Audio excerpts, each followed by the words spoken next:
Say goodbye to retail prices and hello to quality and quantity with Babe Box. Mentioned in Allure magazine and BuzzFeed, Babe Box is a monthly package with goodies, cosmetics, and beauty products with which to treat thyself. All products offered by Babe Box are cruelty-free and specially curated to your interests and needs. Not only that, Babe Box only contains full-size products, no more microscopic samples. Each box will contain 4 to 6 high-quality, exclusive, and limited edition beauty products across several categories, including skincare, bath and body, hair care, makeup, facial masks, and other beauty accessories. For less than $30, you'll receive more than $100 worth of goodies. Starting your trial is easy. First, follow the link, choose a subscription plan, and curate your box. Your first box is free with subscription. Treat thyself today with Babe Box, babe. Introducing the world's smartest cat litter. Cats are notorious for hiding illnesses, making this color-changing litter the first of its kind. Pretty Litter's ultra-lightweight silica-based crystals can measure acidity, alkalinity, and blood in the urine, changing color to alert you when Mr. Boots needs a checkup. Finding health issues early will save you hundreds in potential vet bills. In addition to health monitoring, a monthly subscription to Pretty Litter saves you money on litter that you'll be scooping away, about 25% savings monthly. Forget trips to the store and carrying heavy buckets around. Pretty Litter will deliver straight to your door every month. Try Pretty Litter's risk-free guarantee by getting started today. Follow the link for more information about Pretty Litter's subscription services. Hey family, introducing an online warehouse of Pride-themed goodies. For all occasions, all identities, preferences, or purposes, Pride Shack offers only Pride-themed gifts, souvenirs, and doodads for everyone with international shipping. Our favorite products include stickers, flags, keychains, jewelry, pins, tees, and gifts for friends and family. Follow the link to redeem special savings with the code RAINBOW25 for 25% off the entire purchase. That's RAINBOW25 for 25% off all purchases. Be out, be loud, and be proud. This is a Pink Peach production.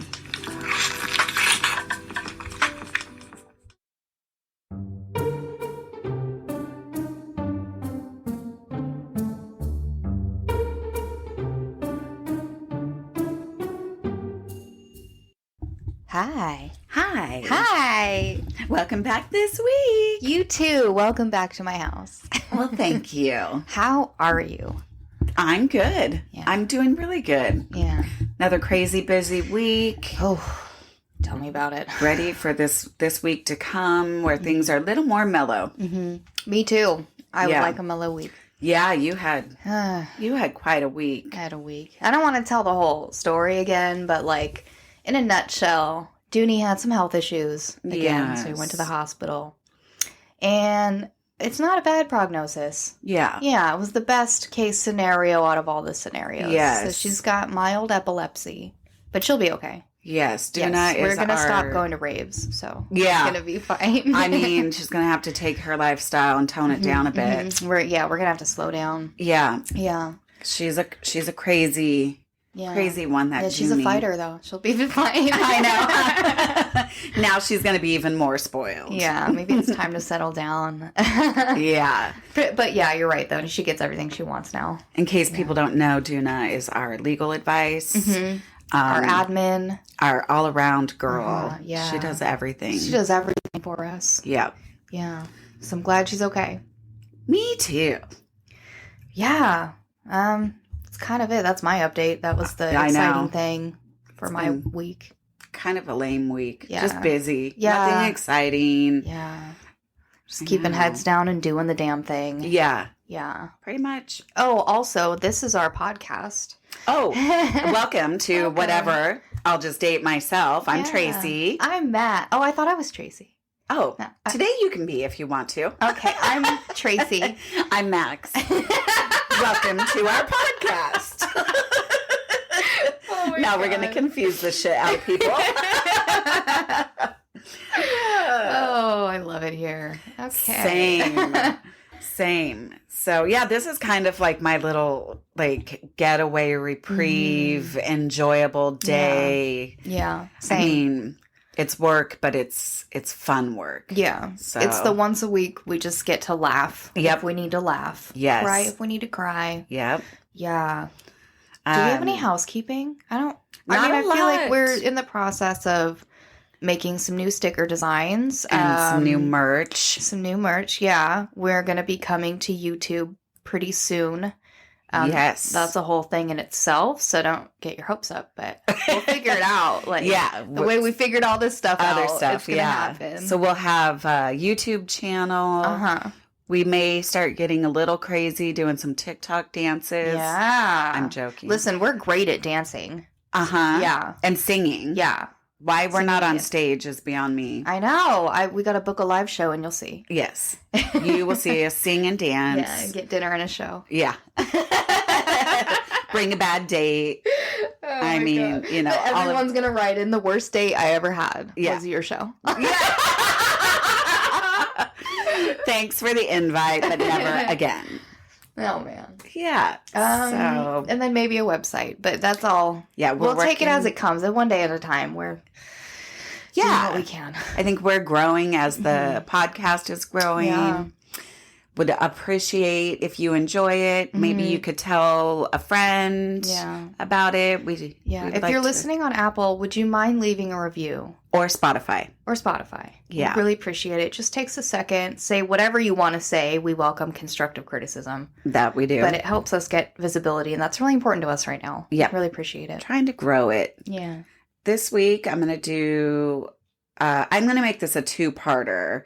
The Tinder Swindler. Yeah. Finally. Oh my God. I can't wait. Oh my God. I can't wait. I There's- haven't watched it because I knew you were I going to know. do Oh my God. So there's a ton of different articles and, you know, blah, blah, blah. Yeah. But there's also the Netflix documentary. Mhm. And most of my info is going to come from that because I like the way they basically did it from the girls that got swindled, their point of view. At least a couple of the girls. There may be, you know, many more out there. Okay. But I want to do it justice for them because, man, what a creep. Yeah. What a creep. So I'm telling you this from these girls and their point of view. And yeah, if you're an empathetic person, like at all, then Maybe get I some feel tissues? bad for these girls. They just, and we all think like, how stupid could you be? Like, why would you fall for that? But you know, when somebody is really good at gaslighting and feeding us the love stories that, you know, we all dream about. Yeah. It's pretty easy Sometimes to people fall for just- stupid shit. They have a knack of like finding the one insecurity Yep. that you have and then nurturing that, And you know. sadly, especially younger people, we just want love. Yeah. You know, we want to be loved. And then when you find this Prince Charming or what you think is this Prince Charming, it's really hard not to kind of fall for that, you know? So, yeah, I guess I'll just dive right in. Okay. I can't wait. Yay. Okay. So, yeah, and you don't know anything about this. I don't know anything about So it. I'm going to leave you hanging too. Oh, shit. So, All right, part one. Here we go. Yeah, here is the Tinder Swindler. Okay. So it starts out with this young lady, Cecily Felhoy. Okay. She is 29, Norwegian. You guys get the gist of where she's from. Yeah, it's very cold there. Yeah, she's from Norway. She's Norwegian, but she lives in London and she's on Tinder. So she kind of considers herself like a Tinder expert connoisseur. She has had over 1,000 matches.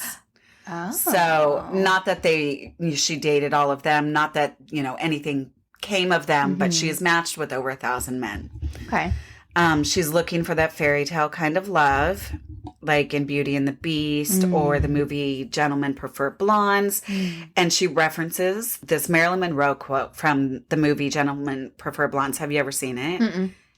Seriously, watch it. It's such a cute movie. Yeah. It is. But there's this scene where Marilyn Monroe is explaining she falls in love with this rich guy and she's telling the rich guy's dad in her cute little whispery voice, Don't you know that a man being rich is like a girl being pretty?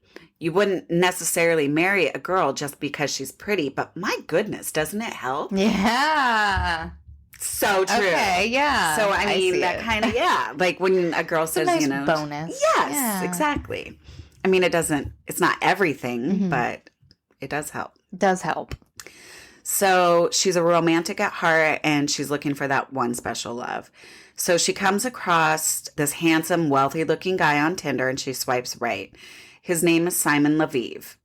Okay. He's good looking, very well dressed, and he looked very wealthy. Okay. Sharp dressed man. Sharp dressed man. He's got his Instagram attached to his Tinder. And so basically. Oh, shit. You can do that? Yeah.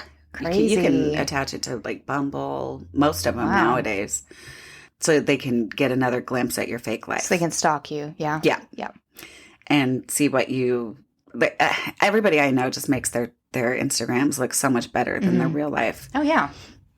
So she swipes right and she sees all these pictures of him flying on private jets. He's wearing super fancy clothes, expensive watches and jewelry, sipping cocktails on exotic beaches, etc. Nice. So he just looked like the perfect guy. Of course, they match and he immediately sends her a message. Immediately. And they start talking. Okay. Eventually, he tells her he's the CEO of LLD Diamonds, and he's the son of the Russian-Israeli diamond mogul Lev Lviv, a.k.a. the King of Diamonds. Okay. Probably really good friends with Mr. De Beers. Yeah. So, of course, she immediately Googles him, and sure enough, there's a diamond mogul named Lev Lviv. No fucking way. Somehow he is connected. I've watched it a few times. I never understood the connection. He does know Lev Lviv. There is a photo of him with this diamond guy. Okay.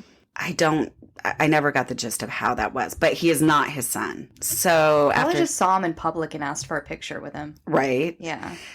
they insinuate that he does know him, but I'm not sure how. So she just assumed that Simon was Lev's son, as he had told her. This is where the fairy tale courtship starts. So he flies to London. She meets him for coffee in London at the Four Seasons Hotel. Things got personal pretty quickly. He told her he has a 2-year-old daughter and the little girl was there visiting, but him and the mother are no longer together, but he still takes care of them, yada, yada, yada. So he was the guy from the picture then? There is a photo of him with that diamond, the King of Diamonds, Lev. Right, because I'm just saying when he flew out to London, it was the guy that sent her these pictures. Yes. It wasn't a different person. No, it is him. Okay. They hit it off, and he says they're going on a business trip to Bulgaria and says, would you like to come with us? Wow. She immediately says yes. She is a bit smitten, and he sends a Rolls Royce to pick her up, takes her to the airport, and off they go on a private jet. At the airport, there is a whole team of people with him. So he's got drivers, a bodyguard, and the mother of his child, and the child. Okay. So she thinks that's kind of weird. Is it weird? But again, if you're going on a first date and you're like, he flies you off with the mother of his child and the child, kind of weird. Yeah, maybe. But it's his date. Lifestyle, right? Yeah. I was just thinking it proves that they exist. Yes. Yeah. Yeah. There is that. Yeah, they're really real people. And he does obviously take care of them. Yeah. Okay, so she's really impressed by all of this as she's not used to this kind of lifestyle. She says it felt like stepping into a movie. Everything was happening super quickly, but it felt natural. Once they got to the hotel, they got into the elevator, and as soon as the door closed, he grabs her around the waist and gives her a passionate first kiss. Oh. So this is like not what I thought you were going to say. No, this is like truly like fairy tale, right? He's a like Prince fucking Charming. Yes. Not only the Prince of Diamonds, but Prince Charming. Like he's good looking. Like I'll post pictures, but yeah, he's a handsome young guy. So she stays with him in his room, and they make love. She notices that he has all these marks on his back, and she asks him what they are, And he tells her he's been in jail in South Africa, that he had a diamond deal going on there and it went south. He was wrongly jailed and treated badly because he was Jewish. While she was in the hotel with him, he starts getting a lot of phone calls. It's like really late at night and his phone's like ringing off the hook. He tells her that he's super busy and maybe it's time she should head back home. So she's kind of disappointed, but she goes home. To London. Yes, to London. He pays for her ticket and all of that. When she gets home, she kind of expects things to like fizzle out. Like it was just kind of like a one-off thing. Yeah. But it doesn't. He keeps sending her all these messages. He sends her like the most amazing box of flowers. Oh my God. He tells her how much he really likes her. He's just like, oh my God, constantly sending her gifts and like video. They use the WhatsApp messenger. Okay. Yeah. Which to me, that's kind of a red flag. Just because, why can't you just regular text? You know what I mean? I know why. Okay. It's the whole thing. So WhatsApp is really handy for people that are in different countries. Oh, also, okay. like sometimes you don't get like reception when you're traveling. But Oh, you that can makes get Wi-Fi. sense. In some countries, it's more likely you can go to a Wi-Fi cafe than to get like cell reception. Okay, that's... Globally, a lot of people use WhatsApp. Okay. Yeah. I do know that a lot of the stuff like disappears on it after you use it, kind of like that other app, Snapchat. Oh. Yes. So to me, that's like what I'm thinking. Gotcha. Stuff will just, but anyway, so he sends her voice messages a lot, which that's more personal than texting and stuff. And he's wooing her. Yeah. He's wooing me. Right. So they continue to communicate through FaceTime and messaging every single day. She flew from London and she went home to Oslo to visit her parents. And she asked him to come see her while she was there. But he says he has no business to do in Oslo and it's not realistic. However, he surprises her and he shows up to see her. At that meeting, he asks her to be his girlfriend. Oh. And she says yes. She's super excited. Oh my God. And so, of course, she says yes. He starts to tell her like how dangerous his job is and how he has this $70 million deal he's trying to get done. He has to surround himself with security as he is getting bullets sent to him in the mail, funeral flowers sent to him, and he can no longer come to London as it's not safe for him any longer. Cecily starts to have doubts about the relationship because she sees his profile still on Tinder. Oh, yeah. And he's updated a few of the pictures. So she confronts him. However, he tells her he's deleted his account, that it was just him and her against the world, and he convinces her that they will be together soon. He convinces her she didn't see what she saw. Yeah. That her eyes are broken. Yep. Right. Okay. Basically. Okay. That's called gaslighting people. Legit. Okay. He wants to see her more, but he's got to get this dangerous deal finished. And as we do, she believes him. Yeah. Now we're going to cut to a lady named Pernilla Sjöholm. She is a 31-year-old, beautiful, independent woman. She is wealthy in her own right, and she says she does not need a man to take care of her, as she's been taking care of herself since she was 16 years old. Go girl. I feel it. She lives the jet-setting lifestyle. Nice. Like, she's kind of my idol. How does she do it? I don't know. What's her name? Her name is Pernilla. Pernilla at me. Yeah. Yeah. Want to be BFFs? Yeah. So she's used to the jet-setting lifestyle and traveling and having all the nice, finer things in life. Yeah. So she's looking for someone to complement her lifestyle as she wants to live life, to the fullest. Yeah, and she wants a partner to do that with. I mean, I bet it gets lonely, you're on a beach all by yourself with your margarita. Yeah. Sure. Yeah. Sure. So she comes across Simon on Tinder.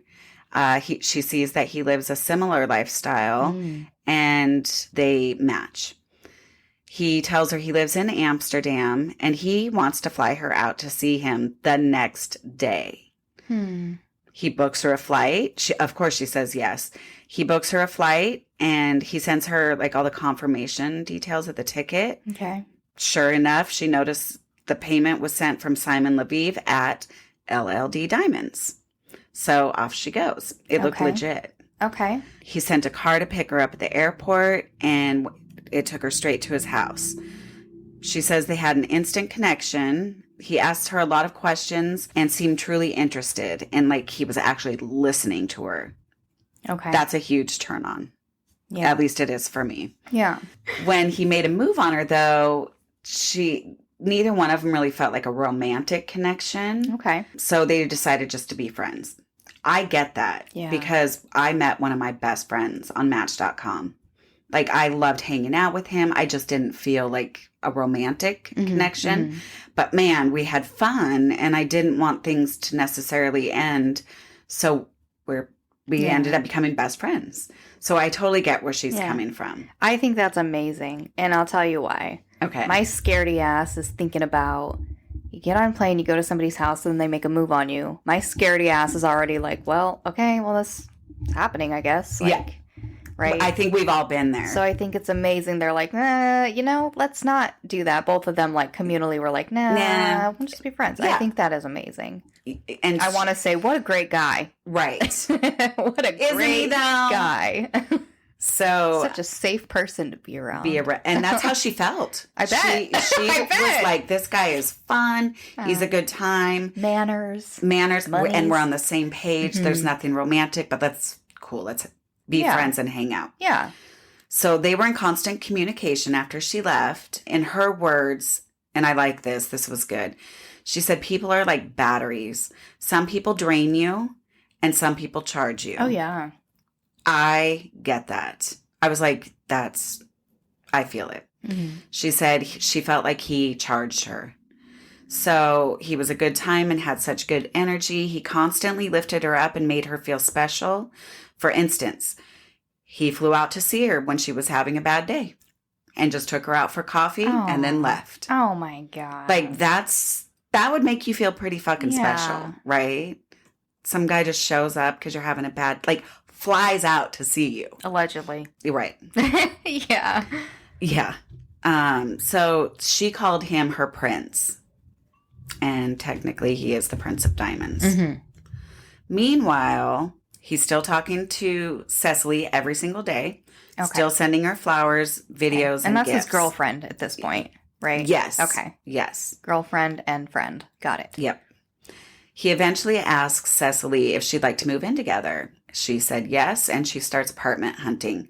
So she would FaceTime him while she was looking at like super fancy apartments. Okay. They end up finding this apartment that's $15,000 a month. Holy fuck. And he tells her, make an offer on it. A few nights later, in the middle of the night, she gets a text from Simon, and it's a picture of his bodyguard, and he's bleeding from his head. Yeah, his name's Peter, the bodyguard. Okay. So he's got a cut on his head. He's bleeding. Peter, Simon has blood all over his shirt. Oh, no. He tells her if it wasn't for Peter, he would be dead. The next day, he tells her, I can't use any of my credit cards because that's how my enemies are finding me. Got it. And that's how they're tracking him. Me down. Yep. So he asks her if he can use her American Express card for a week or two. Being his girlfriend, she says yes. Yeah. And then after all those nice things he's done for her, of course she says yes. Yep. He quickly maxes her card out. Oh my God. Yes.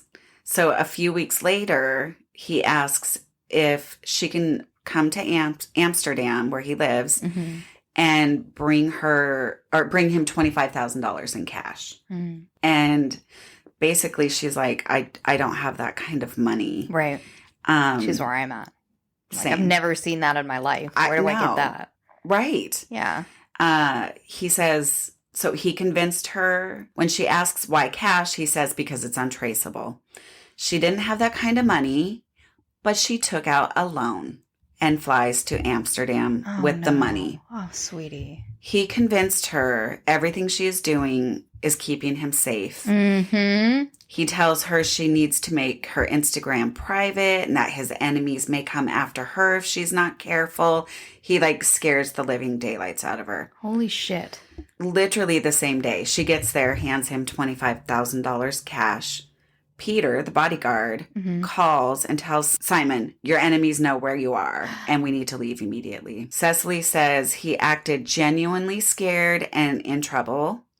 In the documentary, she is crying at this point, Wow. while she's telling the story. Like, I bet. she's scared, right? And now she's scared for this guy that she loves. She truly believed he was in trouble, and she cared deeply for him. So Simon leaves that night and goes back to Stockholm. He immediately gets a hold of Pernilla, the other girl, Mhm. and says, let's go party tonight. No mention of trouble. So Pernilla meets Simon at this club. Because now he's got $25,000. Cash. Yeah. Yep. And Cecily goes home scared, Yeah. crying. She's not going to talk to anyone, I No. bet. No And phone, no nothing. she's just- worried about yeah. her boyfriend being Yeah. safe. He takes the 25,000, goes home, calls up Pernilla, says, hey, let's go out and party tonight.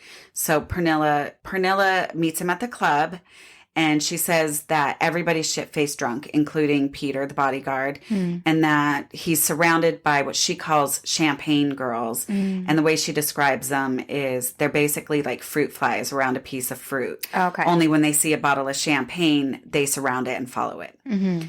Simon is paying with cash for everything that night. He is making sure everyone is having a good time. Pernilla is like, this isn't my jam. Yeah. She doesn't stay long. She doesn't feel like it's her environment. Everybody's wasted. She texts him the next morning to see if he wanted to hang out, but he's already left the country. Okay. So meanwhile, on his travels, he is using Cecily's Amex card. She has to continuously call Amex to approve all of the spending. Like, she has to call and pretend like she's there with Simon at the hotel. Yeah. Say, I'm here. Can you please approve this? You know, even because it's such big spending. Holy fucking shit. So she's lying to the Amex company. And while she's approving all of this spending that he's doing in other If she approves countries. them, they can't be fraudulent. Right. Right. Oh my God. Yes. So he also had her up the spending limit of her, because, you know, he maxed it out. Yeah. Yeah. So she needs Like, to get some more credit, baby. get some more. And she's like, I don't know how to do that. He says, I'm going to go ahead and send you these fake pay slips saying that you're working for LLD Diamonds and that you make $94,000 a month. Amex is like, fuck yeah, okay. They didn't ask no questions? She had these pay stubs okay. that All right. technically proved she made this money, right? Okay. It was a legit business. Yeah. So yeah, they up her credit limit. Oh my God. Cecily thinks Simon's in danger and basically on the run, hiding out. However, he meets Pernilla in Mykonos, and he has a new girlfriend, Paulina. She's a Russian model. Oh. She's traveling along with Simon Okay. on Cecily's dime. Okay. Pernilla says that he booked the grand suite, which has a private pool in the suite, or like out on the balcony, Yeah. and it's $5,000 a night. Oh my God. He's spending like crazy. So she goes home, and he says, I'm going to come out and meet your parents. To Cecily. To Cecily. Okay. When Paulina's in the pool on the balcony. Paulina and Pernilla are partying in Mykonos with Simon. And Cecily is at home thinking he's going to come out and meet her and her parents. Yeah.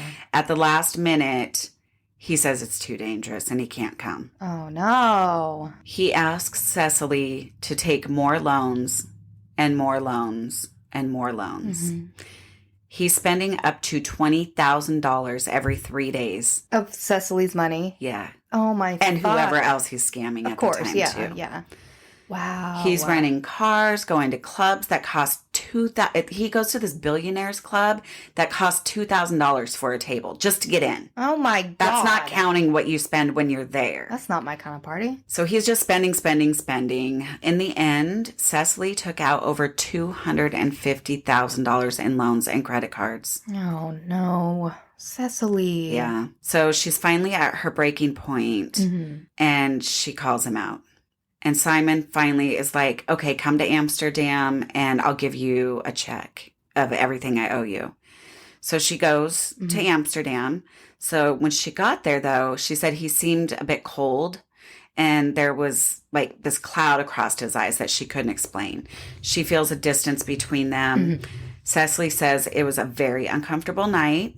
She goes home, she deposits the check, and she waits. And she waits. And every day she's checking the balance of her account, and it's never posted. So after 4 days, she calls her bank, and they said, we're not going to cash this check. But they don't give her any reason why. They just said they won't cash it. It's fake, isn't it? Yeah. So she calls Simon, and now he's kind of like, well, fuck you. I paid you. I don't know what else you want from me. Yeah. Like, there's nothing else I can do for you. I got so much shit on my plate. I did what I was supposed to do. Yep. I kept up my end of the bargain. Yeah. So she calls Amex and explains to them everything that happened. Good. And they're like, hold on a minute. We're going to come over and visit with you. So they come to her house. The Amex people. Yes. Okay. American Express. Okay. They send people over to her house. Ooh. And they could tell how upset and scared she was. So they get to her house. Mm-hmm. They listen to her story, and they ask her all kinds of questions, including, may we see a picture of him? This is when they tell her he is a con artist. Oh, That there's wow. multiple women that they are investigating him for doing this to. This is what I'm so glad she wasn't the first one, though. Yeah. Try Yeah. getting out of that one. Right? Oh. So this is when she's such a cute girl, and you can tell she's so innocent. Yeah. So they tell her this is what he does for a living. He has faked everything. He is not the son of a diamond mogul. Cecily is beyond upset, and she decides to go home to Oslo to be with her mother. Mm-hmm. She has 9 different banks breathing down her neck for over $250,000 worth of loans and credit cards. Once she comes to terms with who he is, she finally blocks him at this point, and she knows she's not going to get her money back. Yeah. She had sent him all of her passport pictures and details and all of her information. All of her identity, basically. Everything. Fuck! He knows where her mom lives. Fuck! Oh my god! He has her mom's home phone number. Oh. And he fucking calls. Oh god. And he leaves a message and threatens her. And it's no. like, you better be careful what you're doing. Like, he doesn't right out say, like, something bad's going to happen to you. No, he's too smart for that. But he's like, you better be careful. So at this point, she's young, brokenhearted, scared, and in debt up to her neck. Yeah. She's driving one night, and she sees this big trailer coming toward her, and she thinks to herself, I'm going to go ahead and just swerve in front of that and kill myself. Oh God. And at that point, it scared her. Yeah. So she admitted herself into a psych ward. Wow. And I'm going to leave you hanging for the rest. What? Yeah. No. Yeah. No. Oh my God. That was the first half. Fuck. Yeah. It was so sad. Oh my so God, I might cry. a little bit of a teaser. We'll send it back to Pernilla. Simon starts sending Pernilla articles about how his dad is in the middle of this big Russian diamond smuggling ring, and there's Russians involved. He's in danger. That there was a woman from their company that had committed suicide. She jumped off the building, but he's telling Pernilla she was murdered. It wasn't suicide. So now Pernilla's getting sucked into his dangerous lifestyle. Oh, okay. So yes. One door closes, another one opens. And dun, dun, dun. Oh, my God. I'll tell you what happens. Yeah. It gets really good. I know. I wanted to leave you hanging before I got super like, wait, what's next? You guys will have to listen next week to find out. Oh, my God. So, yeah. What a dick. I fucking wish I were that smart, you know? Dude, if you could can't fucking lie. I can't do it. If you could see the level of, like, the wealth. I mean, they're on yachts in the Mykonos. They're renting, like, a lifestyle that we wouldn't even ever probably get to. I don't even know what a yacht looks like. Like, I can't even imagine, because I've never seen a yacht. Well, and it's literally I don't know like what a lifestyle that you and I won't ever get to live for a week, let alone like our whole life, right? And this motherfucker is doing it off of women and their money, like innocent and they people. don't even have the money. It's, I mean, kind of genius, but it's awful. Sickeningly, frighteningly genius. Yeah. Yeah. So, Wow. and I think, he's still out there. Yeah. I don't think he has gotten quite into trouble yet, but we'll that's see. not even his name. Oh, it's not his name. We'll Okay. We'll get to all that. Okay. All right. Fun. Yeah. I know. But there's a bunch, like Lev Lviv is starting to get involved. Like, wait, this kid is the real one? Yeah. Okay. Yeah. So Shit's things are going to, go down. If you don't mind my asking. Yeah. So, Cecily, right? Yes, Cecily. Cecily. How far into his lifestyle of conning women is Cecily? She's not the beginning, I'm thinking. No, she's not the beginning. Okay. Mm-mm. So has this maybe been going on a decade or just hundreds? He's or what definitely been doing it for quite a while. Okay. I don't know if they say exactly how long he's been conning women. Okay. I mean, he's fairly young. So most of his adult life, I'm imagining. Mm-hmm. But what would make somebody think, like, I'm going to pretend that I am related to this? Did he get a taste of that lifestyle? Because somehow like I said, he does know this guy. And I don't know if he like grew up. I'm going to have to get into more background on him, like his background. And I'll give you all of that. But you can do an episode just about him and like his life at some point. After we tell the women's stories. But I wanted to tell it from their point of view, not give him all the... Yeah, I'm not going to make him a celebrity. Mm-mm. Fuck that guy. No. So if you haven't seen it yet, don't watch it. I'll finish the ending for you and tell you how it ends and go into all that. Okay. But I wanted to leave you hanging. Oh, I love it. I'm hanging off my seat. I know. Okay.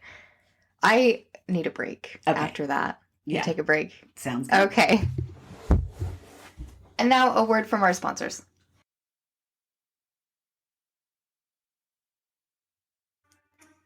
Welcome to Innovation in Soda. Welcome to Olipop. These sodas are reminiscent of childhood flavors like cream soda, cola, root beer, orange, and strawberry sodas. But what makes Olipop so special is the addition of prebiotics, botanicals, and plant extracts for full flavor with less sugar and calories than traditional soda. Each can only contains 2 to 5 grams of sugar, making Olipop a healthy alternative to sports drinks and soda pop.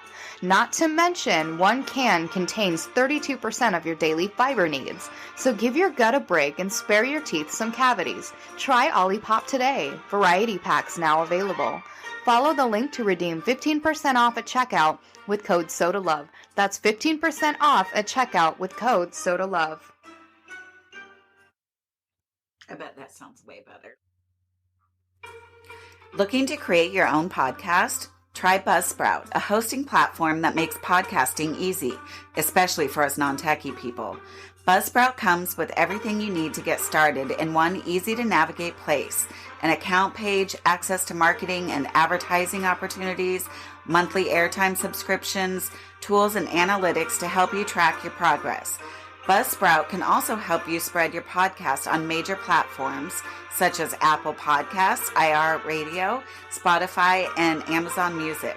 For a limited time only, you can earn a $20 gift certificate to Amazon by creating your own podcast.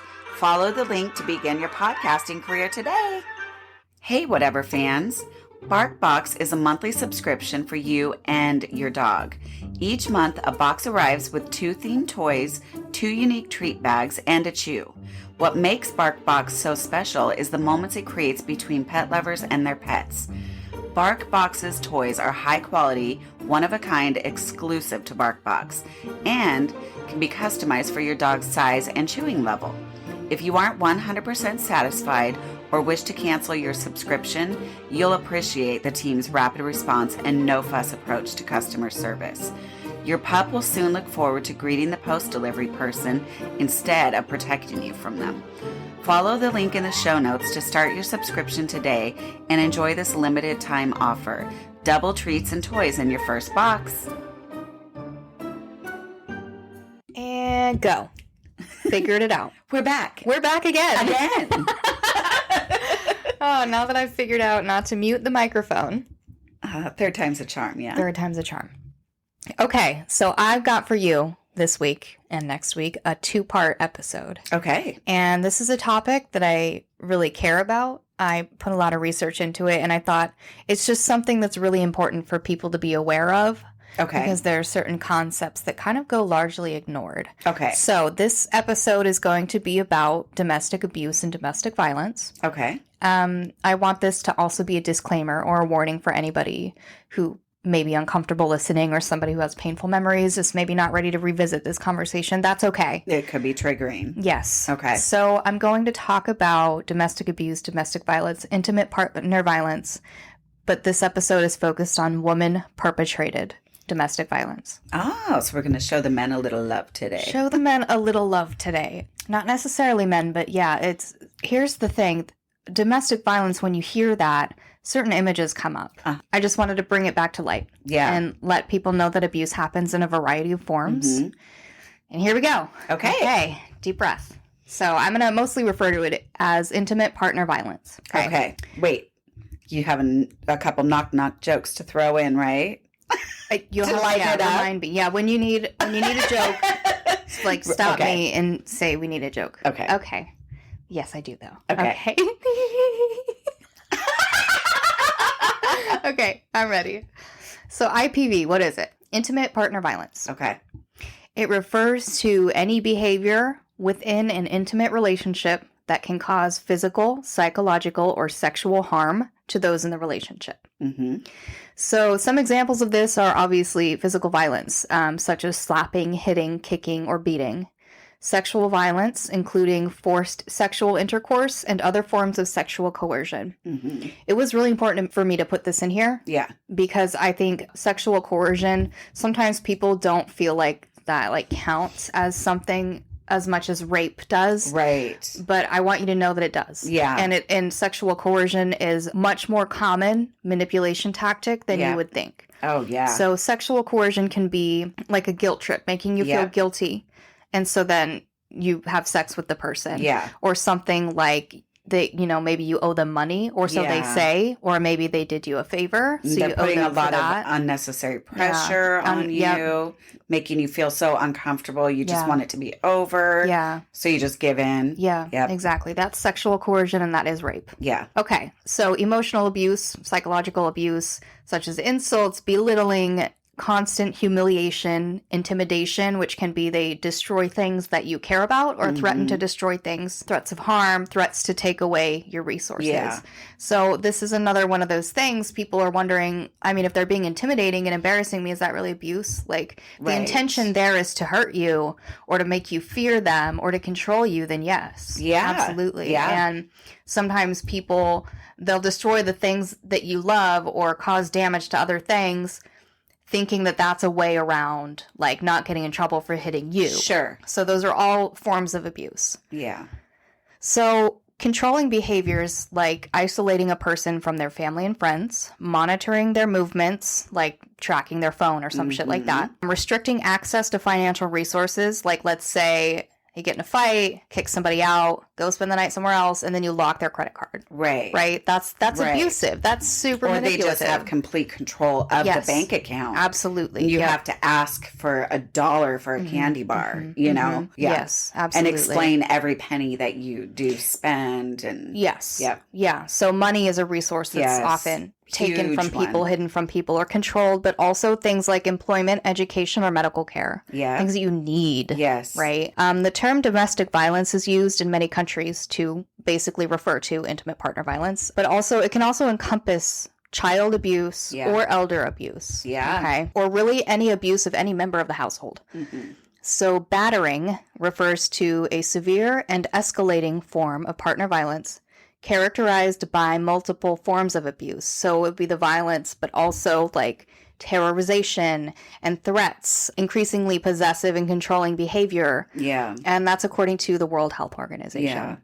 So I looked into the World Health Organization's stuff first, because they're really, really huge about like monitoring global domestic violence, mostly against women. Yeah. But that's kind of when I found a segue into this topic, because I found that it was so like written for and by women that it largely ignored the men's aspect. So like when I say I did a lot of digging, that's what it took for me to put these men's experiences forward. It took a lot more research to find that. Yeah. Yeah. Okay, so intimate partner violence can negatively impact an individual's personal security, identity, agency, and interpersonal connectedness.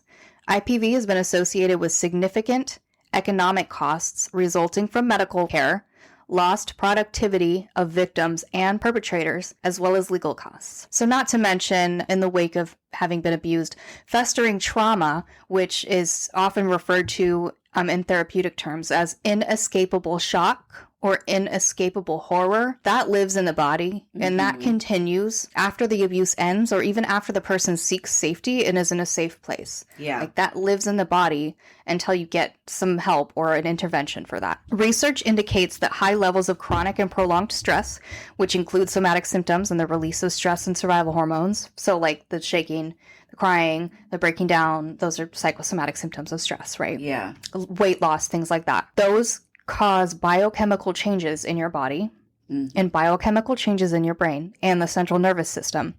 Wait, can I just say something really quick? Yes.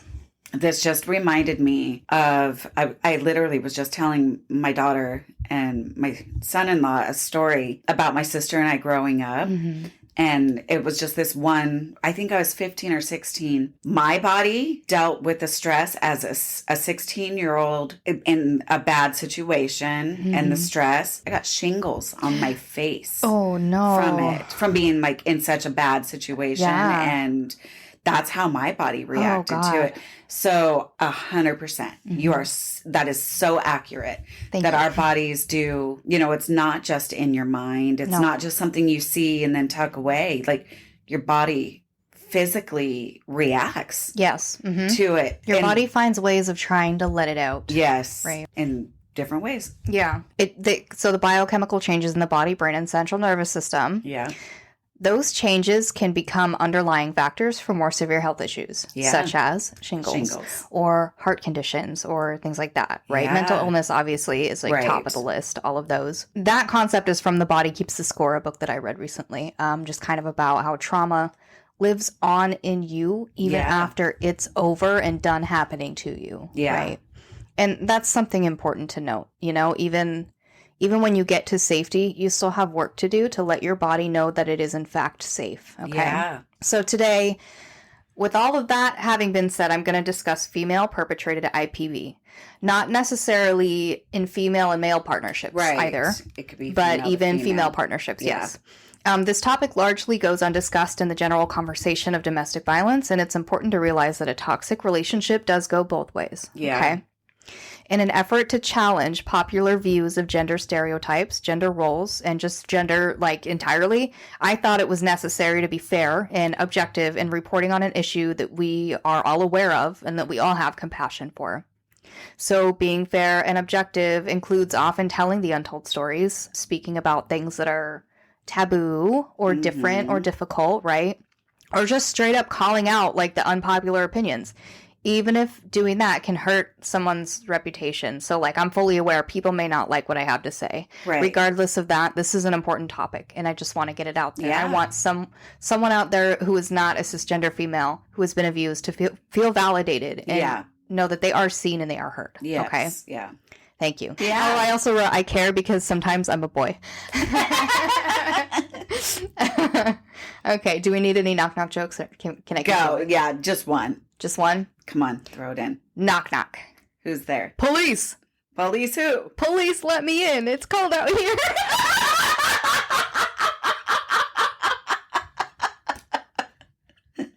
I've never heard that one. It's so stupid.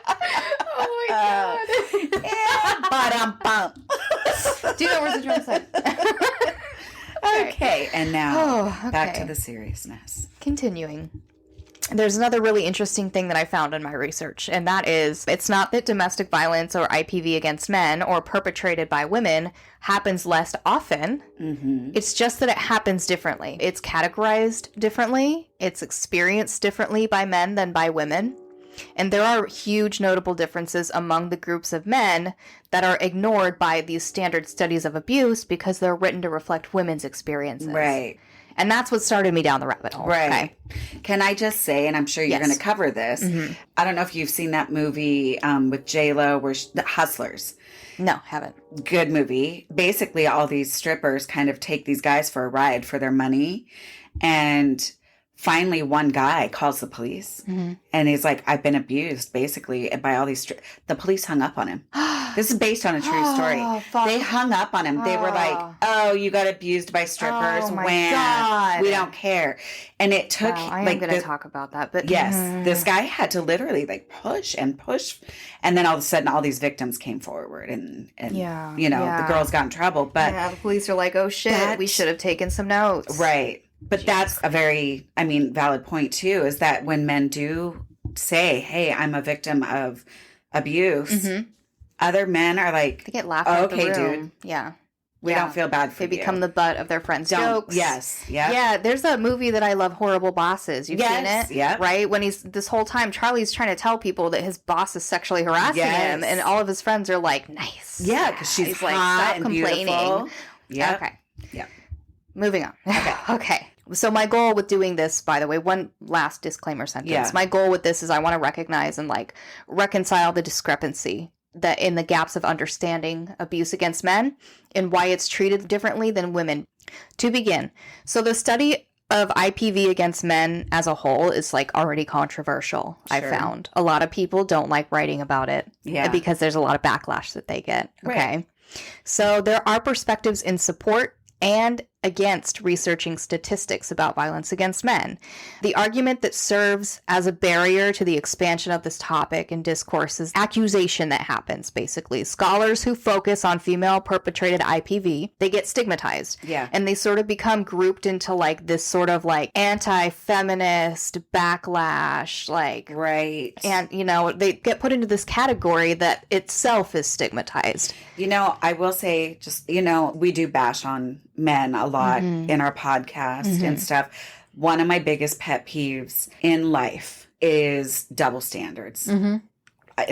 Double standards piss me off to no end.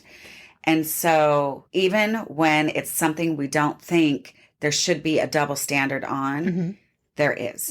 Like we teach 3-year-olds don't hit. Yeah, We don't say don't hit girls. We say Right. don't hit. If you can't say anything nice, don't say anything at all. Yeah. Men do have feelings. not fair. That's what I'm trying to say, I guess, is that it shouldn't be laughed at. It shouldn't Exactly. be undermined. Absolutely. And what And it's be taken frustrating seriously. that stigma, like joke about men being oversensitive, that goes all the way Right. up to academia. Yeah. That's a huge problem, Yeah. in my opinion. And 'Cause it's a anybody who bad writes thing. about it, you're anti-feminist, Yeah. you hate women, blah, Yeah. blah, blah. Yeah. Yeah. It's super controversial already. And that Right. kind of like put the fear in me. Like, I know somebody's not going to like this, but No, I gotta agree do with it. you. There should not be a double standard.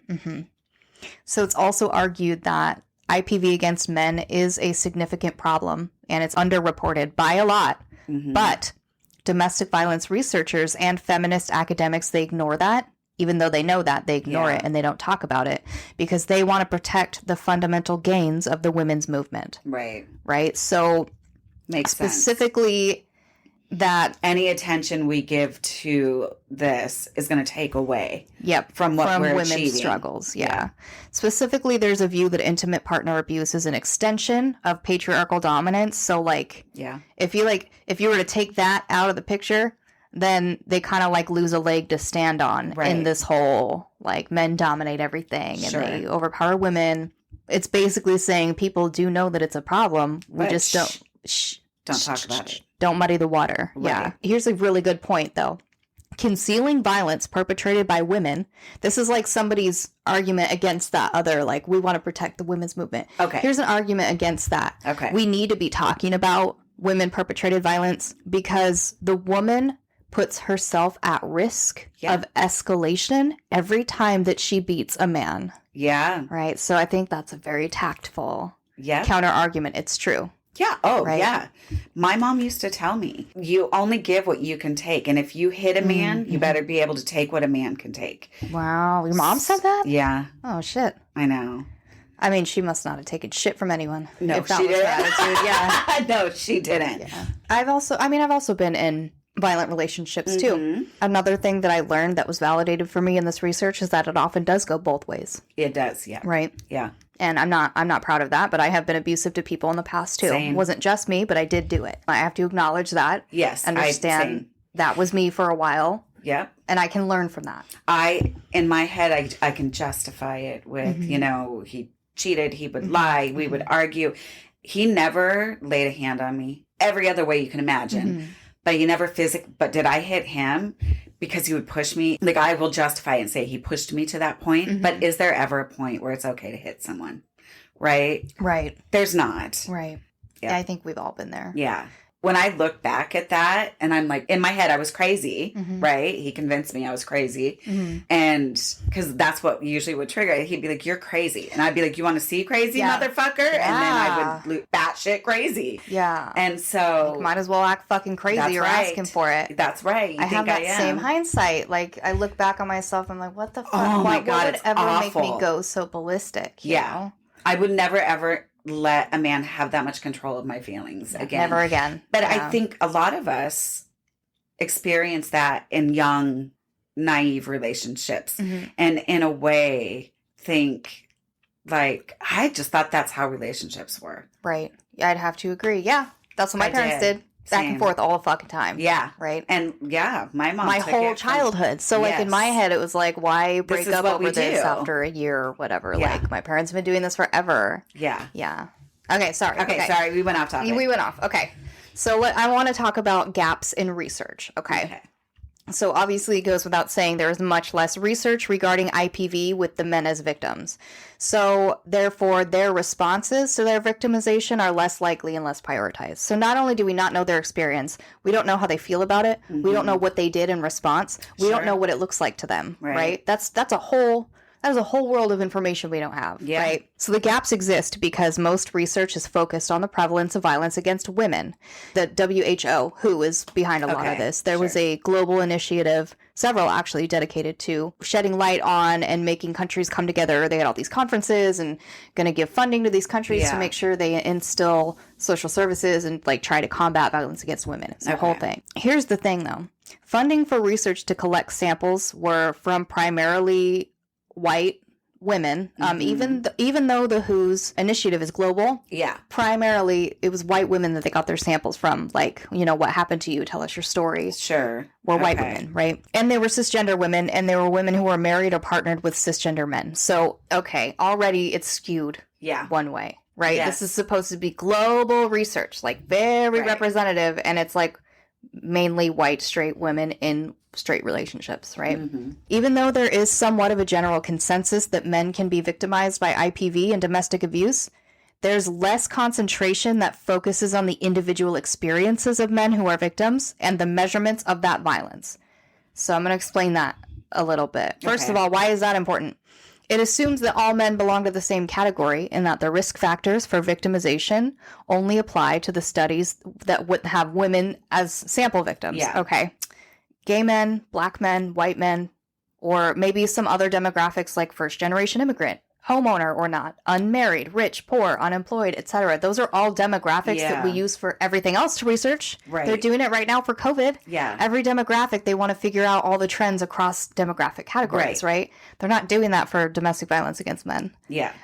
Which is very strange because that makes domestic violence against men like an outlier in research. One of the very few topics that they don't include as many demographics as they possibly can to understand it, right? So these are all categories of difference that are important. They're overlooked in the general discourse. Each of those are unique in their individual characteristics of somebody's circumstances, their past and their present, their physical and physiological state of being. And any of those things can be a risk factor for abuse, but we don't know that unless you study that and find the trend. So the fact that all of those are missing means we can't even begin to try to understand. Right? We're not going to get accurate So everything that you read about domestic violence, it's already skewed for women. Got it. Written by women for women. Yes. Okay. So what are risk factors for IPV? according to the WHO. So the WHO lists several risk factors, which means the likelihood that a woman will be victimized because of whatever. It spans across 3 categories. So first, individual factors. There are unique circumstances of people, like somebody young age, like a young adult, is a risk factor. Yeah. Low education level. Yeah. Did we talk about ACEs, adverse childhood experiences? Or just childhood trauma? That's a risk factor. Yeah. Substance abuse, mental illness, and a general acceptance of male superiority is a risk factor. Yeah. Past history of abusive intimate relationships or child abuse, of course. The second category is relationship factors, things in a relationship that would make abuse more likely. Yeah. Okay. Conflict, dissatisfaction with the relationship, economic stress relative to the average income status. Yeah. Basically class status, I guess, is what that is. Yeah. Accepted male dominance in the family, men having multiple partners / cheating. Okay.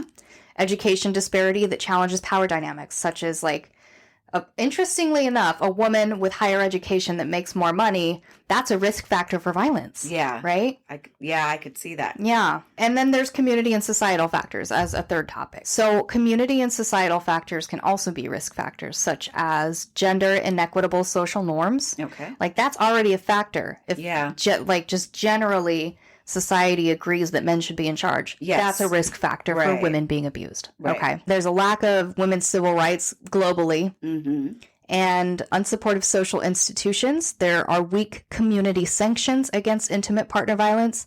So I just want to let you know, I took this from the World Health Organization, so a lot of this stuff is a global perspective. Right. There are some things in America here that are a little bit different, like men go to jail when they beat women, but that's not reflective of everywhere. So I'm trying to be inclusive of all the places where domestic violence happens and not just from an American Western lens. Yes. Okay. Yes. So general societal armed conflict is another risk for abuse. And general acceptance of violence as a means to solve interpersonal conflict. So those are 3 big individual, relationship, and community factors that have underneath them risk factors that make it more likely that a woman will be abused in a relationship, according to the WHO. They don't have one of these for men.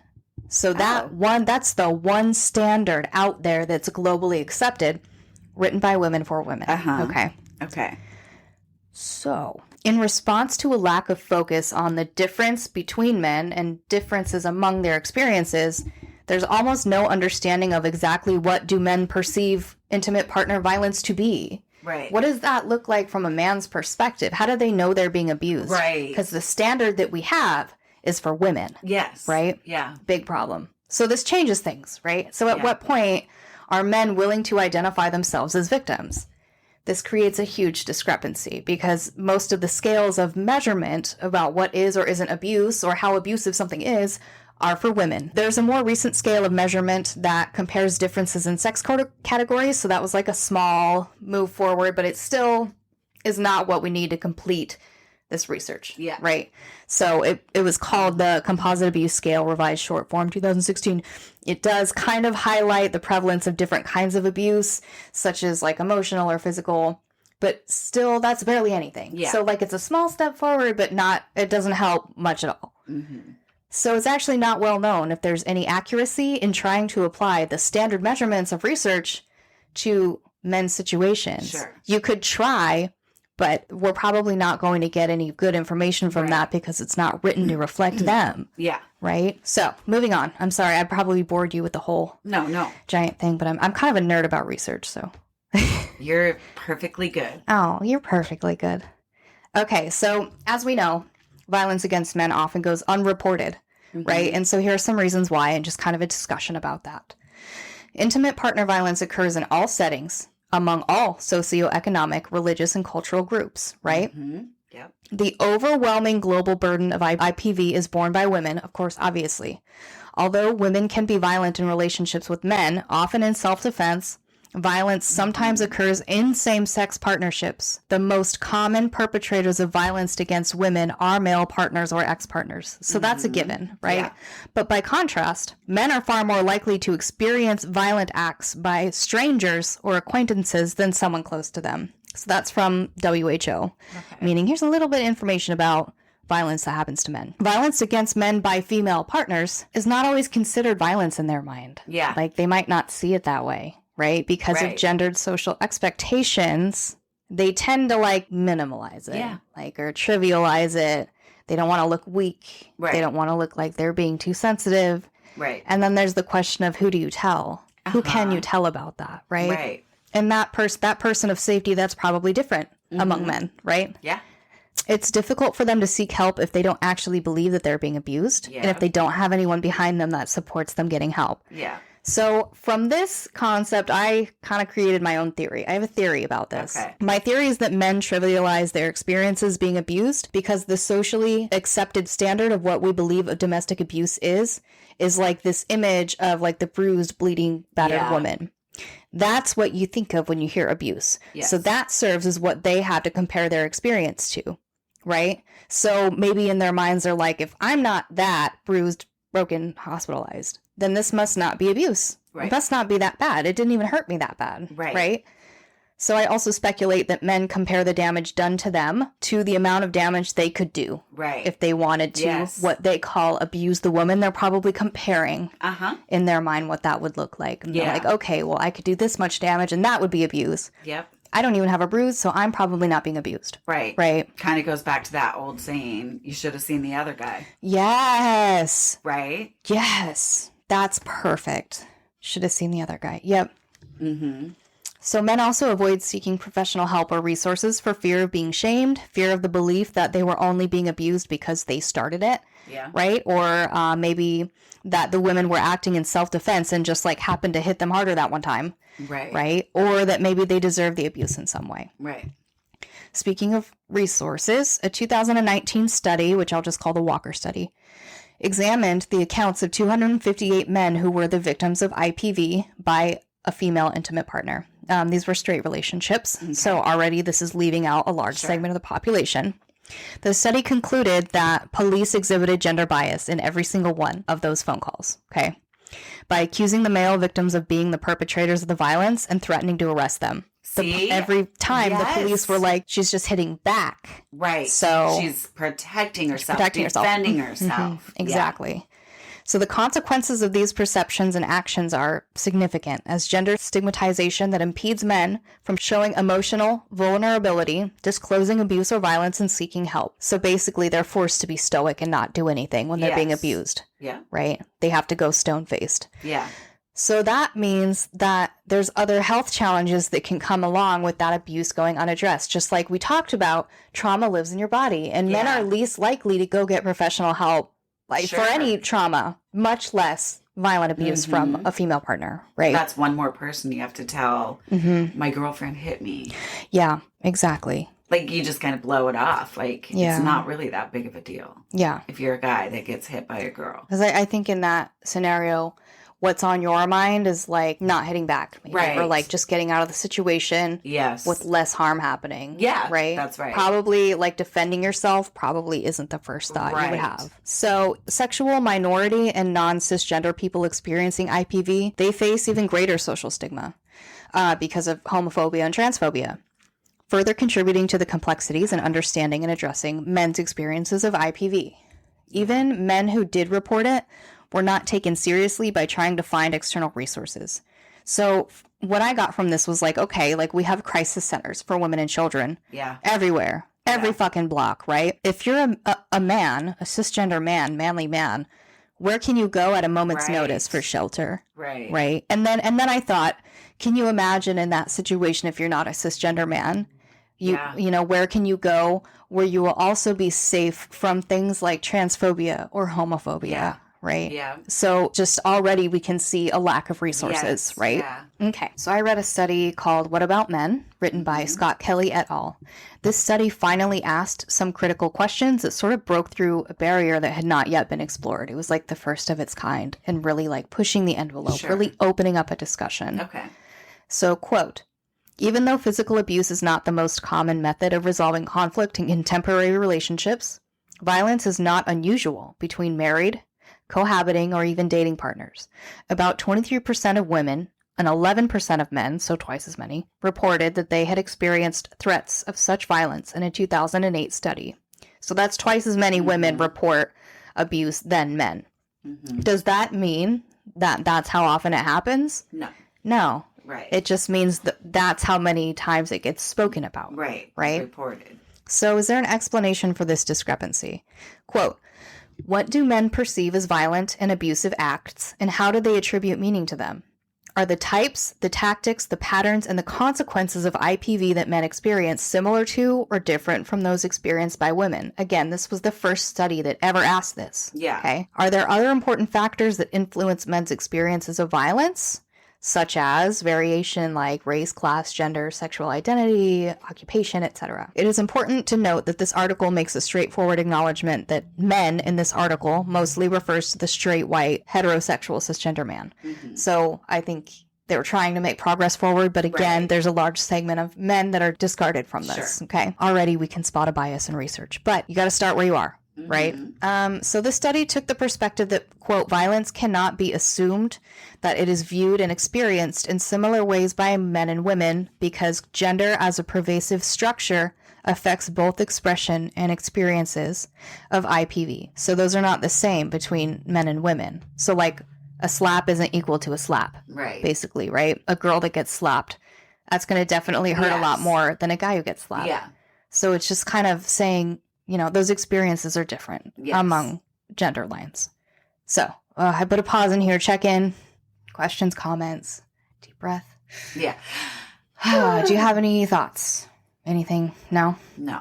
Okay. What's brown and sticky? What? A stick. Oh, okay. Okay. Almost done with the first part. And this is like a lot. Yeah. Because I was trying to smash in so many things, but it's only because there were that many important Yeah. things to talk about. Okay. Furthermore, so this study identified different risks of violence that may be uniquely associated to men. And that was not in anything that the WHO was written about. So that was lacking in the World Health Organization's topics about violence shit. Right. Okay. So what would make it more likely than not that a man is abused in a relationship? What risk factors could exist for that? I made somewhat of a list. So number one, masculinity and gender norms, obviously. Although varying constructions and expressions of gender exist, generally there are social expectations of what a man should be, such as Western society has been shaped by a patriarchal belief system that positions men as economically, socially, and politically dominant. It's argued, but at the same time, it argues that men position themselves that way in relationship to these ideals. So it's like a self-fulfilling prophecy. Because they think that they are supposed to be powerful and successful, then that's what they pursue for themselves. Yeah. Right? What I wanted to put as a side note, that means they may not necessarily decide for themselves that they want to be the masculine that their school and their friends and their parents and their favorite movie star pressure them to conform to. Maybe that's not even what they want, but they kind of grow up already on a path that Sure. makes them be that idea of masculine. yeah. So not only do men experience social pressure to conform to the hegemonic masculine norms, but deviating from those norms itself is a risk for violence. Yeah. So being a sensitive man is a risk for violence. Right. There's a risk of being bullied, a risk of being called names, being shamed, shunned, Yeah. etc. Here's a note. Men's reports of being targets of emasculating and homophobic comments in the context of IPV. That's something that's unique to men. Violent abusive behaviors that center around conformity to these ideals provides evidence that men continue to be positioned by others in relationship to dominant gender ideals. How many times can you think of to say something that upsets men would be an insult related to their size or a size of any part of them? Right? Or maybe their sexuality. Yes. Right? Those are things that for men are insults. Yes. However, if you look at a woman like, you stupid lesbian, that's not really An insult. It's not really an insult, right? No. Yeah. No. Yeah. I got So it. that's what it's saying. They discovered that there were some abuses that are unique to men. Right. So for gay, bisexual, trans, or otherwise not straight cis het men, there are unique experiences related to IPV, psychological abuse, and humiliation tactics. Specific additional harms include threats or acts to publicly disclose the nature of their romantic relationships. Like, I'm going to tell everybody that you're gay. Yep. That's abuse, right? Yep. Somebody could threaten to publicly out their sexuality, out them to their family, their church, etc. So these tactics draw further attention to the powerful and harmful impact of traditional masculine ideals. And the rates of those happen much more in same-sex, bisexual, or trans relationships. Yeah. Way more than heterosexual relationships. So society in general does not endorse the idea that men can be victims of female-perpetrated violence. While we cannot ignore that women disproportionately are impacted globally, including the most injurious forms of abuse, so they get hurt the most, dominant social beliefs and expectations about men as potential victims may influence how men themselves see their victimization. Masculinity alters the way that they perceive themselves as being victims, but it also alters the way that peers or anybody outside of that relationship sees that abuse from a third perspective. People on an outside perspective may be like, well, it was just a slap. But does it count if he didn't hurt her? If he didn't leave a bruise? It does, right? It does, yeah. It does. So it should. Yeah. Does it? I don't know. Absolutely. So from a third, I think that really complicates, this third perspective concept really complicates how men can go and get help. Yeah. Especially if there are naysayers on the outside. They're like, well, you don't have any marks. Yeah. Or like, did she look through your phone? Like trying to make jokes about it and stuff like that. Anybody who's watched the show Snap? I'm just saying. When men say, like, I'm scared, my ex-wife is going batshit crazy. And they're like, oh, he said he was really scared and he started carrying a gun. And then, like, people make fun of them and stuff. But we can be crazy if we want to be. People can be crazy. Yes. Like, people are capable of murder. That's all you need to know. Yes. Yeah. Probably there's always going to be double standards. You've kind of built this persona that you guys are supposed to be tough and this and that. But that does not mean in any way, shape, or form. Doesn't mean you can't be hurt. That's right. Doesn't mean that you don't deserve love. And it's okay to let that guard down and say, I'm not like this thing that we're perceived to be. So at the end of the day, we're all human. We're all unique. But there is a thread of similarity that we all share as humans, and that we need companionship. We need physical affection. Yeah. We need acceptance. We need safety. We need shelter. So man or woman, there is no person who deserves survive. Exactly. Yeah. And I think at the very core of it, everyone deserves survival. Yes. Right? Nice comment. Thank you so much for saying that. I'm just about at the end of my segment. So the idea of being a real man, or the idea of being a good man, that alters men's responses to IPV while it's happening. Mm-hmm. There was a 2017 Italian study that concluded that when male victims of IPV took responsibility for their male partner's abusive acts, they blamed themselves, basically. They did not react to the physical attacks. They believed that by just standing stone-faced and putting their hands completely down, they were being what's called a good man. Yes. They were doing what it, quote, means to be a man. Right. And that victimization is deeply coded as a female experience. So there was something about, like, thinking of themselves as a victim that was almost offensive to them. They didn't want to believe that. Right. A man who is assaulted by an intimate partner who does not strike back or escalate has actually broken 2 gender expectations in one go. Yeah. And this, I didn't get too much into this, but I just want to mention it. It's called the dual violation. Mm-hmm. There's a lot of literature about that, but just to mention it, the dual violation is that here's 2 rules that men basically have to live by. Number 1, they should be dominant. Right. Right? Not the not male partner. The male partner needs to be dominant. Yeah. That's rule number 1. Rule number 2, they're expected to always protect themselves and the people that they care about in the face of danger. Yeah. Especially if it means a physical altercation. Men are the ones that are like, I'll fight for you. I'll fight for my family.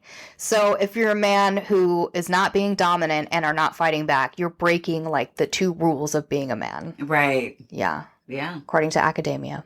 So that is part 1. I just wanted to talk about what people are saying about it, what sources are out there, what few there are. Yeah. How the WHO is lacking in representation for men's perspectives. Yeah. Next week, what I'll do is kind of one person's experience, bring one person's story into the spotlight and kind of talk about what they went through. And then I'll also talk about why is it important that we learn about this? Like, what implications does a lack of knowledge and a lack of research, What does that happen? What does that make happen in our lives? Like, what are we missing because it's not being studied? Okay. So I've got a doozy for you. I look forward to it. Are you okay? Yes. Okay. Feeling good. Drinking my Curious Elixir Me number. too. Yeah. Listen, Yes. what do you have in there? Cheers. What is that? Number 2 with some ginger beer. Okay. It's delicious. It's whatever the one you're spicy drinking, number margarita. 1 or number 2, but I've got some lemon. Pellegrino. Yeah, Pellegrino limonata. I mixed it. Yeah.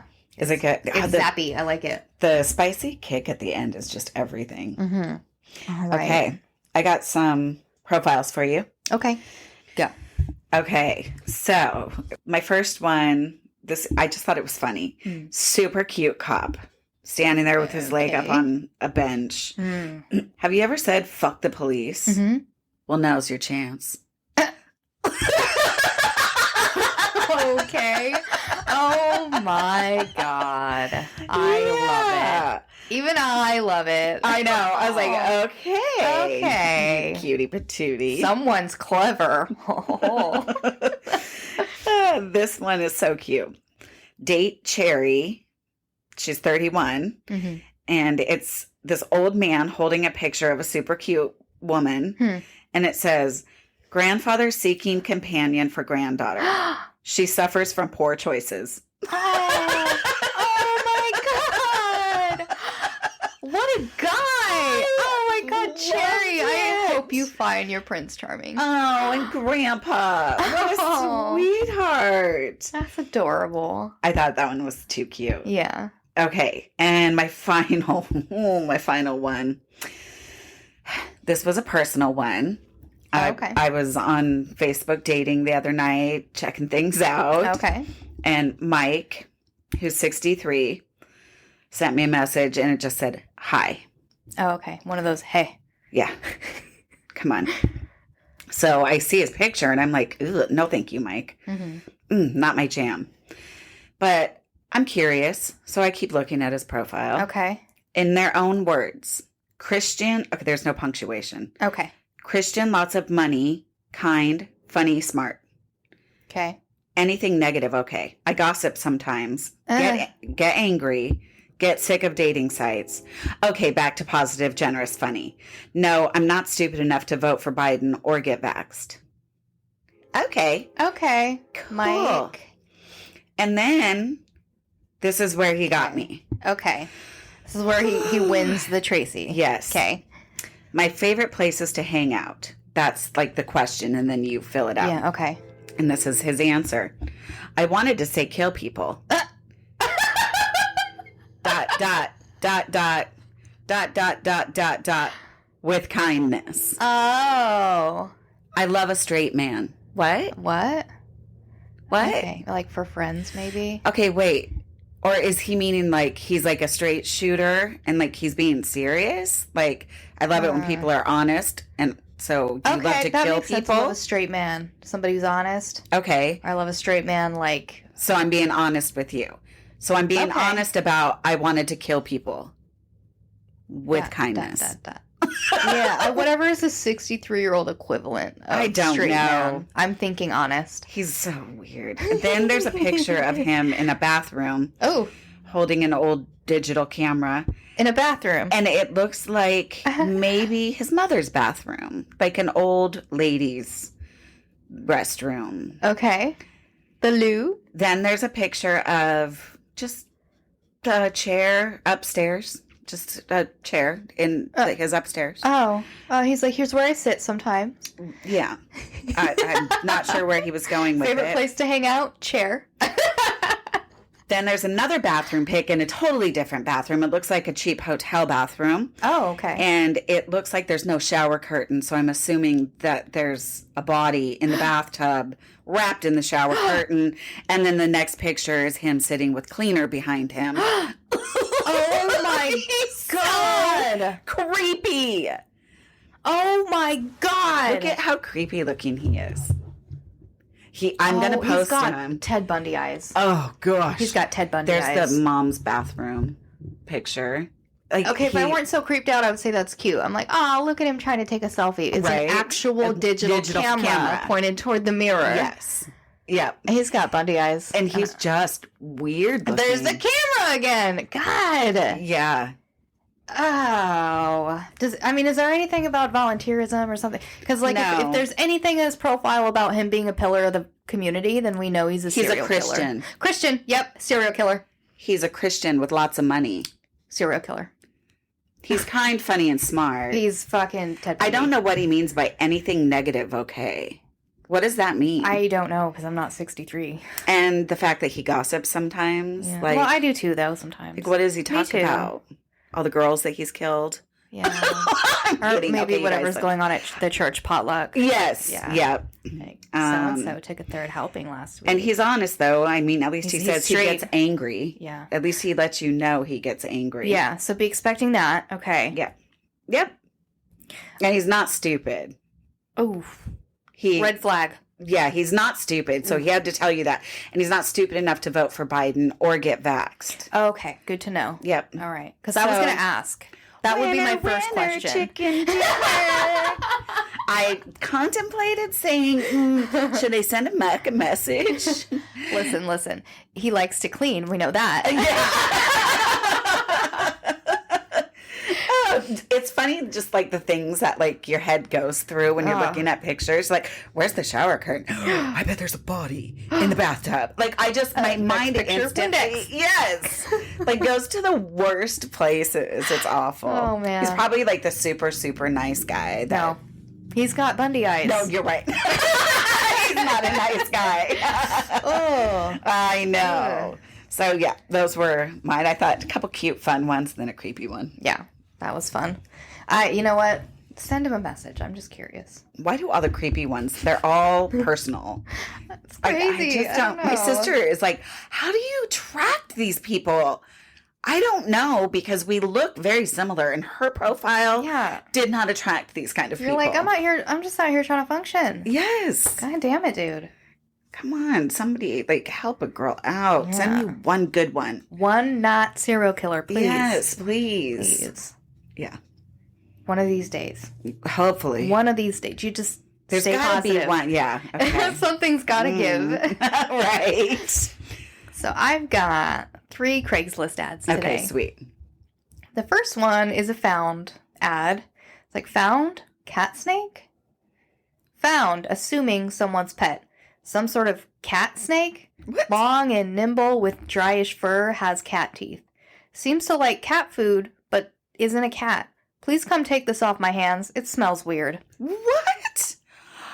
Oh. It's a cat snake. Okay. It loves cat food. That's so cute. It's a ferret. He found somebody's ferret. Oh. Somebody's cat snake. I was so confused. I'm like trying to picture it. Okay, now that makes Like, sense. now it makes Yep, sense. Now yep. it's a cat snake. It smells weird. That's so funny. They do smell bad. Smell awful. Yeah.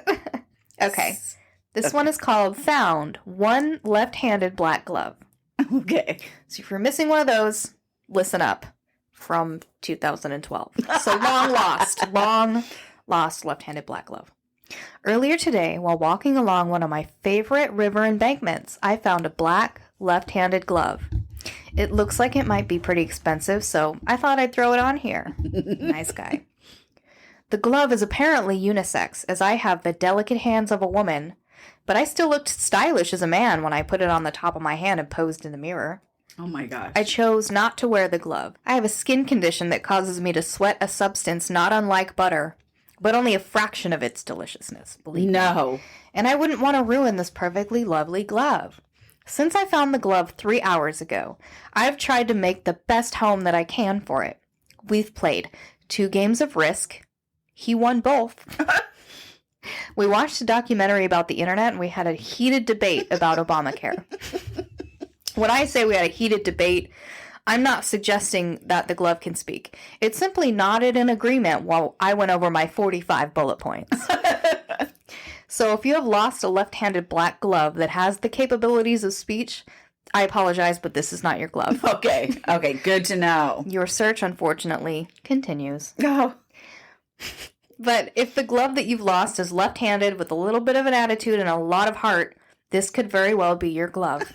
Contact me and we will start negotiating a price. Oh my gosh. I wish I could simply return the glove to you, but I don't have much money and I want some of yours. Oh my gosh, that's so funny. I wonder if anybody got their glove back. I just want to say there's no way you can play 2 games of Risk or whatever in 3 hours. No. But You're anyway. right. Well, maybe if you're playing with a glove. Maybe. That's true, huh? Yeah. Okay, this one is called You Slept Naked in My Bed. Oh. Unfortunately, you were in the wrong apartment. Oh no. Man for woman. Oh my gosh. Hey there, Emily. We met last Friday evening. Well, maybe met isn't the right word. I believe the first thing that you said to me was, "Who the fuck are you?" That's a funny thing to say to a guy after wandering into his apartment, passing out on his bed, and then accosting him wearing nothing but a bedsheet the next morning. Before I get too far, just know that I'm not mad. I think you're pretty funny. I was so hungover, though, lying horizontally on the living room couch. Oh, what a gentleman. Yeah. Why on the couch, you ask? Well, that's where I chose to sleep. I know it's weird, but after crawling into what I mistakenly thought was my own empty bed at 4 a.m., laying down in my bed meant risking waking you up, which would have ended in one of 2 ways. Either number 1, the worst horror movie ever, or 2, the greatest porno ever. But I didn't like the odds, so the couch it was. Oh, good guy. Good guy. Truth is, I already have a situation, a good situation, although, quote, my situation lives in another state. So it's good. I actually told her and she laughed her ass off this morning about a random naked girl waking up in my bed. Oh my God. I believe you mentioned your own situation too. Only your situation, based solely on what you said last night, doesn't sound like a great situation. Oh. The end. That was so good. Aww. That was cute. See? Keep hope alive. Yeah. There are decent It's people out out there. there. Yeah. The end of the internet. Yeah. Hey, remember that one ad where it's like, if you met me, you're about to find your soulmate. Uh-huh. You should call her. Yeah. See what's going on. We should be BFFs. Yeah. Just Right? follow her around. Yes. Take us coffee. Yes. And then next thing you know, she's the one. Oh my God. Lo and behold, look it, we found each other. Yay. Lived happily ever after. Yay. Oh. As if, right? Yeah. Yeah. Well, that was a good one. I hope you guys liked it. Yeah. Did you do any self-care this week? Oh. No. No? Not really. Oh, dear. I know. I'm trying to think. No. I think most of my self-care is sneaking away with just hanging out with me and Mavis alone this week. I got to hang out with her a few times, just her and I. Oh. Gosh, she's so cute. She's getting so big already. And she's just already getting a personality. Yeah? Yeah. Yeah? It's so cute. Oh. Is she stubborn? Is she goofy? What's she like? She's not stubborn. And she's just such a happy baby. Mm-hmm. She's so good. We do this will be my self-care. Every night before I go to bed, I get this little play mat and it's got like toys that hang from it and stuff. And I'm like, okay, come on. It's Grams and Mavis time. And her and I just play. And it's got this little monkey that makes noises. Oh. And it's got a toucan. So anyway, here, I didn't know my daughter's paying attention, but so I named the monkey is Moose. Okay. Moose the monkey. Got it. We got Moose the monkey. We got Lenny the lion. Oh. And then Tom the toucan. Ah, I love it. And he sings and it's so funny. So she's hanging on to Tom the toucan by his handle. She had wrapped her hand around the handle. Mind you, she's only like 5 weeks old. Yeah. And I say to my daughter, I go, oh my gosh, like watch her lift it up and like smack herself on accident. Because they don't really control their arms yet. Yeah.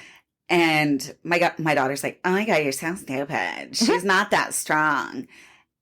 Like a few seconds later, she starts to pick it up and it goes to flop onto her. Oh God. And my daughter, I just hear Whitney. She just starts cracking up laughing because I caught it. And I was like, oh my God, I freaked out.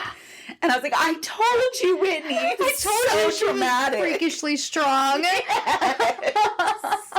was so funny. Whitney that's so caught it fun. on video too. Oh, amazing! So that's my self-care for last week, is just Aw. getting playtime every night. The fact that I get that every night, I just Mhm. count my blessings that I get to be there with her. Yeah. So, Oh. yeah, that was my treat thyself. Okay. I think this week I'm really going to look for a massage. Yeah. I need to really treat myself. Yeah. Get your hair done. Hair done, nails. Like, I Uh-huh. need to spoil myself. Yes, all of it. You deserve all of that. You've been doing nothing but working nonstop. I know. Either this, that, or the other. You just go. Go. I'm ready for some unwind Some time. mellow time. Yeah. Yeah. Ready to So. chill. What about you? Self-care. I really didn't do a whole lot until Yeah. the weekend. I mean, I was busy all week. Tuesday was a terrible day. Thursday was like my day where I had to clean the house and do all the laundry, and I was Yeah. like working until I couldn't stand anymore. Working like housework. I went Right. to work and then came home and did housework. Mhm. Second shift. Right. Still Um, working. Yeah. Friday, I got to sleep in, so that was amazing. I Nice. needed it so badly. Oh my God. And then I spent the weekend with my partner. We went hiking Yeah. and we went out to breakfast and we played with Duna a lot and we watched a show that we like called Taskmaster. Oh, nice. That was my self-care. As usual, you're going to get so tired of hearing me like my self-care is with my partner. No, I love that. Snuggled a lot. You know what? And it has to be nice having like somebody, first off, that you want to spend time with. Yes. And then second off, that it's like you have a healthy relationship. So Yeah, we that's do. nice. It's amazing. But I Yeah. can't help sometimes but feeling like it is this way because we don't live together, A, Yep. and there's an entire city between us, B. Right. So at the end of the day, every Friday, we like miss each other so much and we That- get to spend like that honeymoon phase weekends and then go back to our lives. Listen, It's perfect. best relationship I ever had. 2 years. Oh, And yeah. he lived about 2 hours away. And every weekend I would just drive there to this beautiful house, like it Mhm. was on a lake. And it was like a mini vacation every I weekend. love it. Best relationship I ever had. No. 'Cause, yeah, you don't have to put up with someone's shit all week. Yeah. You don't You have to know, clean up because- their socks. Like, Yeah, everything you I don't have clean to up here is my own mess. That's right. Love it. Yep. And Yeah. all the stresses of like real life. Mhm. You don't have to come home and dump on each other. Yeah. You know, it's I kind of like like my a mini privacy. vacation. Yeah. Same. No, I mean, it's not that I'm hiding anything. I just like Right. being alone sometimes. I didn't used to, but I do now. necessary. I have to have my alone time. Yeah. Like I had to tell my sister when she asked me to move in with her, and my daughter, listen, if I get up and go to my room, don't take offense to it. I have to have that alone time. Yeah. Unwind, and Exactly. Recharge your own battery. that's right. Yeah. So Yeah. Speaking of which, do you mind if I give a quick shout out? No, please do. I want to do like a quick shout out to a local business, Okay. a local woodworker Okay. called Mountain Heart Studios. And this person makes these amazing, like elegant, one of a kind, mostly cigar boxes out of Okay. wood. But Yeah.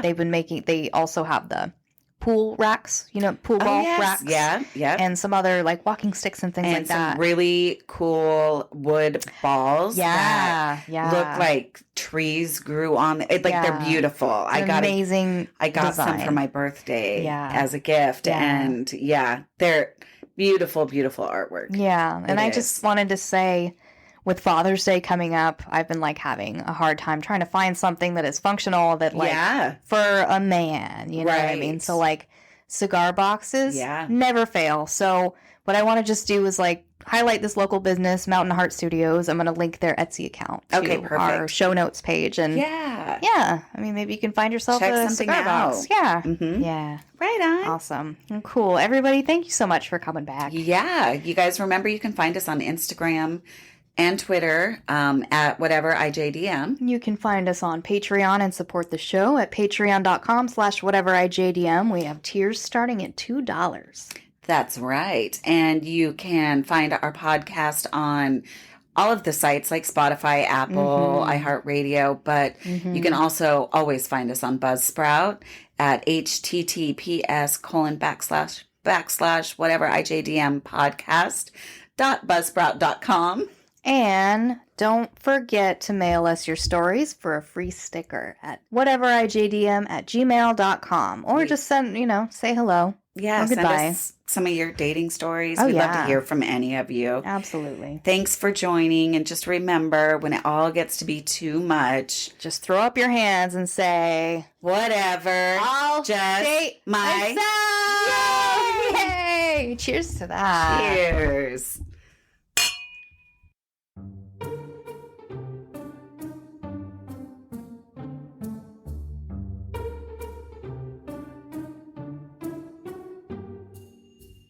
Speaking of self-care, find your fix at Peachwood.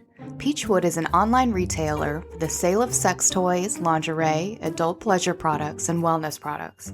They are dedicated to offering a large selection of toys to meet the unique needs of unique people.